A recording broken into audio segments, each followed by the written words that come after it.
Avant de partir pour les vacances, je continue les matériaux de mon super bolide, on fait le pare-choc et les lumières. C'est parti!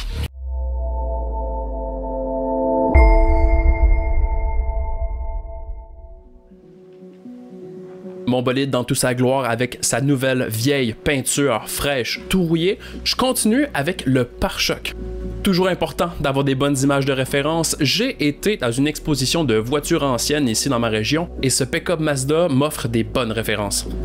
Couleur de base, il faut que ça soit sombre, mais pas trop non plus, donc ne descendez pas en dessous de 0.1.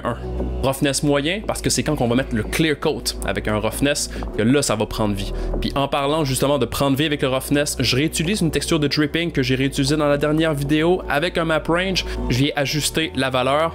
Et pour mieux visualiser le roughness, ça peut aider d'aller dans le render pass glossy direct, comme ça c'est seulement les réflexions que l'on peut visionner. Ma texture de dripping, j'aimerais avoir un peu de cette couleur dans le pare-choc.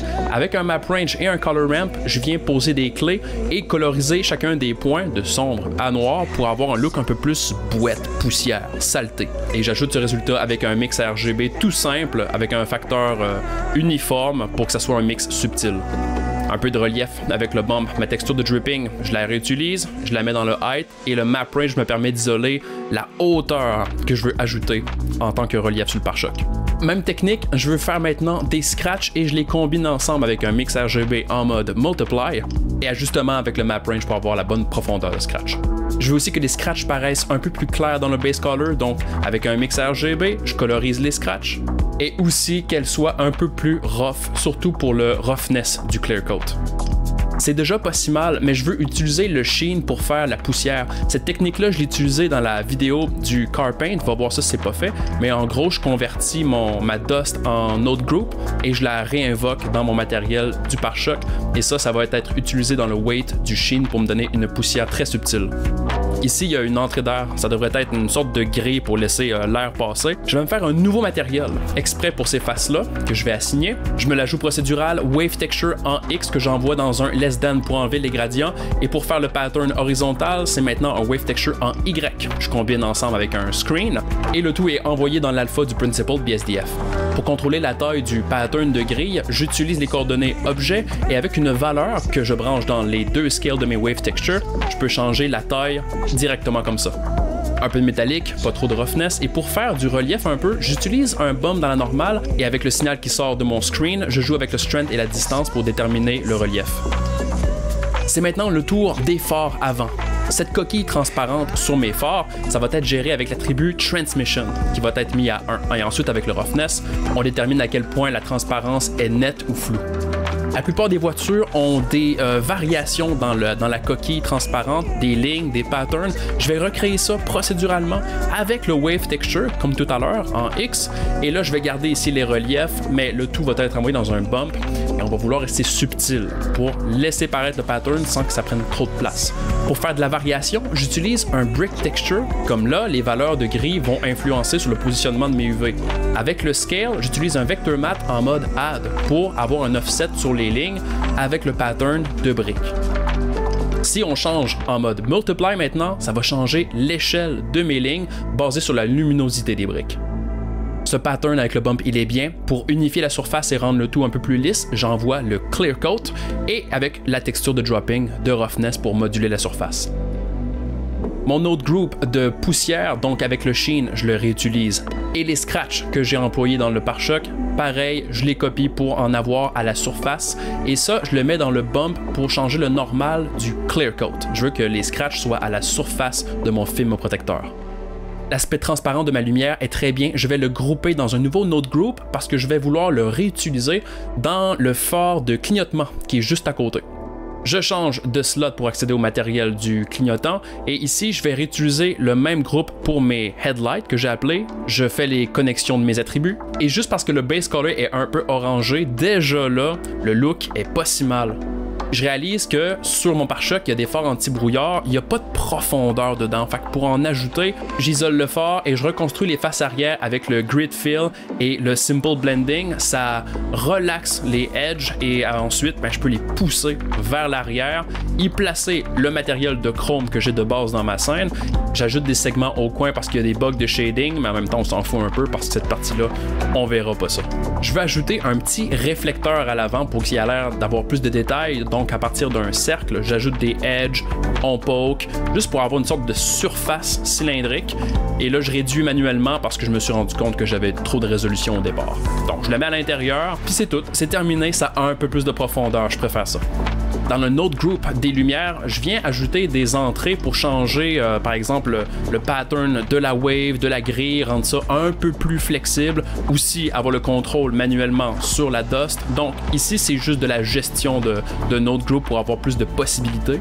Et je veux faire un retour sur le pare-choc, je veux ajouter de la rouille exactement comme sur la carrosserie. Donc si tu veux avoir un recap là-dessus, va voir la vidéo que je vais mettre probablement en haut à droite sur la peinture de la voiture. J'utilise le Layer Blend avec le masque de la rouille. Et là, je fais juste la connexion des attributs Color, Roughness, Normal Map, Clear Coat, tout et tout. Pour avoir le bump de la rouille, je réutilise un autre groupe qui a été fait aussi dans l'autre vidéo. Donc, je mets ça dans le normal. Et j'avais aussi implémenté du edge wear. Donc ici, je vais me placer un paramètre sur la valeur to min de mon map range comme entrée. Ça va me permettre d'avoir le contrôle dans mon matériel de pare-choc. Les bosses qu'il y avait sur la carrosserie, je vais les réutiliser aussi sur mon pare-choc. Je copie, je colle et j'envoie ça dans mon signal de mon normal map. Et avec le map range, je viens déterminer la forme et la profondeur des bosses. Matériaux des lumières satisfaisants, mais je prévois avoir aussi des scénarios de nuit, donc avec les lumières allumées, je vais baisser l'intensité de mon HDR pour développer le look. Généralement, on peut juste prendre une lumière, la placer directement à l'intérieur, avoir de l'intensité et s'en servir pour faire l'éclairage, mais je vais procéder d'une façon un peu différente. Je veux utiliser l'attribut Emission de mon Principled BSDF pour simuler la surface du phare qui est allumée. Pour générer mon masque, je vais avoir besoin de coordonnées UV. C'est rare que je le fais, mais je vais faire un Project From View sur mon phare et avec un vector matte en mode distance, on joue avec les coordonnées pour y placer notre gradient radial. Avec le map range, on vient ajuster la taille et le fall off et je termine avec un matte node en multiply pour déterminer la force maximum de mon émission. Je colorise l'émission avec le black body pour avoir des degrés Kelvin, donc 3500, un truc qui est assez chaud. À partir du normal des headlights, j'utilise le canal Z. Ça me donne accès au pattern que j'ai fait tout à l'heure et je vais le multiplier à mon pattern d'émission pour avoir un peu plus de détails. Je trouve ça encore trop uniforme. Noise Texture que je vais multiplier également pour avoir de la variation dans l'éclairage. Le look émissif de ma surface, c'est bien, mais ça éclaire pas la scène. Donc ici, c'est quand même nécessaire d'utiliser des lampes. J'utilise des area lights pour placer devant la géométrie. Ça éclaire l'avant de la voiture. Et pour que ça colle avec la température de l'émission, j'utilise encore une fois le black body dans la couleur de ma lampe. Je veux avoir une température qui match et je restreins l'influence de ma lumière en réduisant la valeur de spread dans le beam shape. J'en fais une copie qui est link avec CTRL-SHIFT-D, comme ça la valeur s'ajuste pour les deux en même temps. Et pour briser la distribution uniforme de l'éclairage, je vais utiliser ce qu'on appelle des IES Texture. Ici, j'utilise un pack gratuit. Si je retrouve le lien, je vais vous le mettre dans la description. Alors, je me choisis un IES que je vais brancher dans la force d'émission de ma lumière. La taille de votre lumière, le radius, va définir à quel point que le pattern du IES va être défini. Pour avoir un pattern qui est plus clair et net, réduisez le size. Sur le matériel des phares, j'ajoute un dernier multiply sur le strength de mon émission. Si je multiplie par 0, la lumière va être fermée, donc pas d'émission. Si on est à 1, la lumière est allumée. Et pour facilement changer la valeur, j'ajoute un Custom Properties sur le mesh. C'est un type float que j'appelle Light Switch. Et pour que cette valeur puisse contrôler le multiply, on fait Copy as New Driver et Paste dans le matériel. En changeant Light Switch dans Custom Properties, on allume et on ferme les lumières. Mais pour que ça soit vraiment utile, il faudrait aussi que ça puisse contrôler l'intensité de mes Area Light. Sur mon Area Light, juste après le IES Texture, je vais multiplier encore une fois par une valeur et je vais ici, encore une fois, coller mon driver de mon Custom Properties. Je peux faire la même chose aussi pour la couleur, donc avec le Black Body, Custom Properties, j'ajoute un nouveau float et je copie ce driver dans chacune des nodes Black Body, autant sur le matériel émissif que sur mes lampes. Comme ça, la température va toujours matcher. Et ça conclut la vidéo d'aujourd'hui. On a vu beaucoup de trucs, des choses encore plus techniques et ça a été très rapidement. J'assume que ceux qui suivent la série depuis le début commencent à être des Blender Chad. Si tu trouves que tu es à la ramasse, recommence la playlist pour en apprendre davantage.